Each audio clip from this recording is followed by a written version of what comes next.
I think it's worth us talking about the whole, demystifying this whole visual effects producing role in general. What is visual effects producing for those who don't know, and what are the different roles in there, and how it really affects the visual effects database you're going to be building. So on that note, I actually created some slides for you guys. Here we go. And pretty much the visual effects production roles I've listed out here are pretty much what you would see in most facilities or studios of all sizes all around the world. And they're in order of hierarchy. And I really hate using the word hierarchy because, in my opinion, every job's important. But, if we was to put them in order of how you would start in your career path, it will probably be in this order.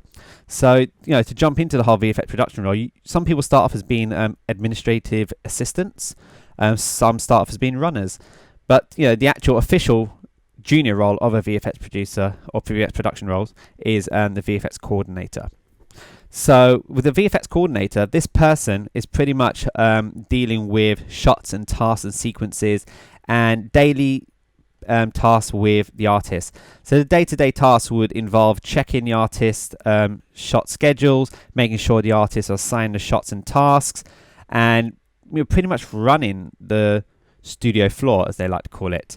So the VFX Coordinator is pretty much the main point of contact for any of the artists that are assigned to sequences or a show that this coordinator is looking after. So a very administrative role, but also very people oriented as well. The other role is the VFX Production Manager role. Now, 10 years ago, there wasn't really that role around. It was either coordinators or producers. But these days, with the nature of the shows being really huge and very ambitious and having so many sequences and requiring a lot of people, a lot of these shows divided in sequences. So, you may have a sequence that is very complicated, so therefore you have its own dedicated lead and supervisors and a dedicated coordinator. Because, a sequence could end up being 30 to 40 shots, and a whole show could be 200 shots, for example. So you'll need a VFX production manager to look after all the coordinators for each of those sequences, or sometimes looking after all the coordinators that each have their own shows, because most studios these days don't really work on one show. They work on 2 or 3 shows at the same time because it's a business, and also it's good to stay busy. So the VFX production manager pretty much checks in with the coordinators on a daily basis. So all the VFX coordinators would report to the VFX production manager to let them know how they're doing, if there's any issues, resources they need to share between other shows, or whether they need to ramp up or ramp down, that sort of thing. And the VFX production manager role is usually a role that is filled with a senior VFX coordinator. So this is a VFX coordinator that's been doing it for a good number of years to make them senior level.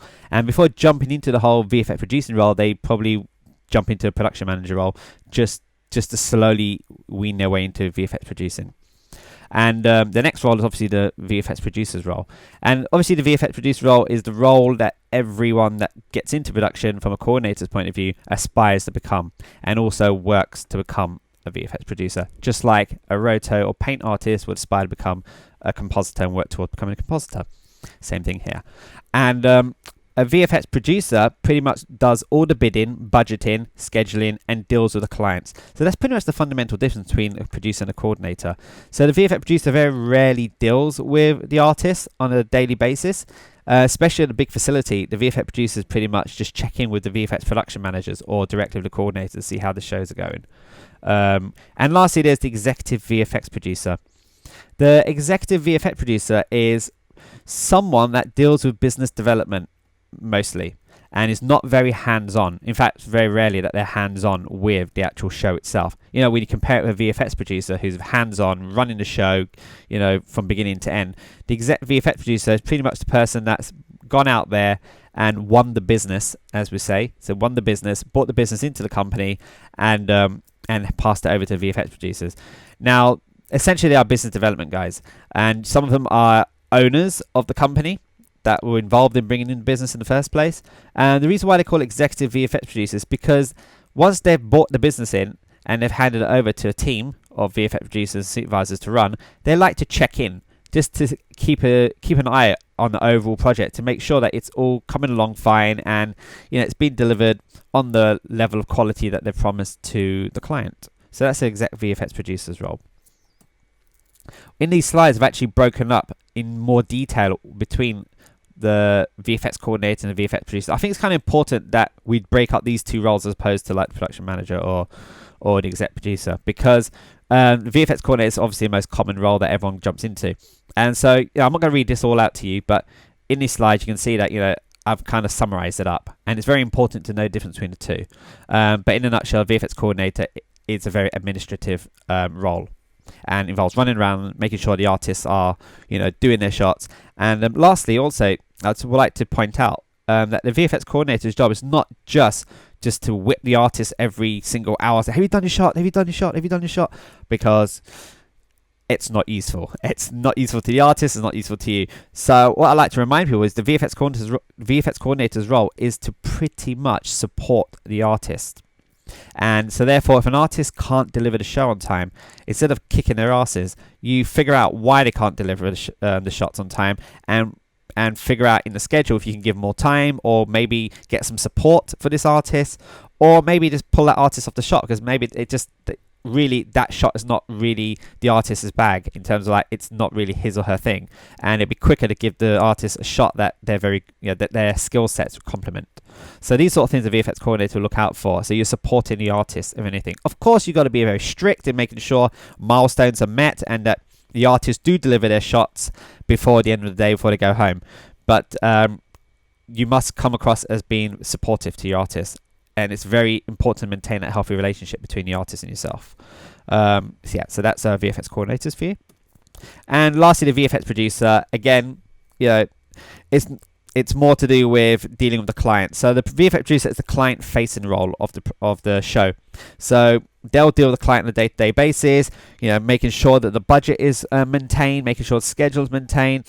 If there are additional things that the client's asking, then the VFX producer will jump in and say, hey, we want to rebid, or we'll have to requote, or we'll have to see what we could lose in the other shots in order for you to have those additional changes put in, those sort of things. So very much client-facing, and also responsible for bidding as well. Now you're going to hear the word bidding a lot throughout this course, because bidding is pretty much the main job of a VFX producer, which is basically how you win work. It's kind of like bidding on eBay, except difference is you're not winning based on like the highest bid. You're winning based on the best bid, and so you're bidding against other studios out there. So I'm going to jump into bidding later on in the course, but essentially you're bidding, you're quoting, you're trying to win the work, you're breaking down how long it takes for certain tasks to be done, you're reading the script, you're breaking down the script. So that's what a VFX producer does. Right, so back in the day, okay, just first to let you know that I'm not that old. So when I say back in the day, what I mean is like, several years ago.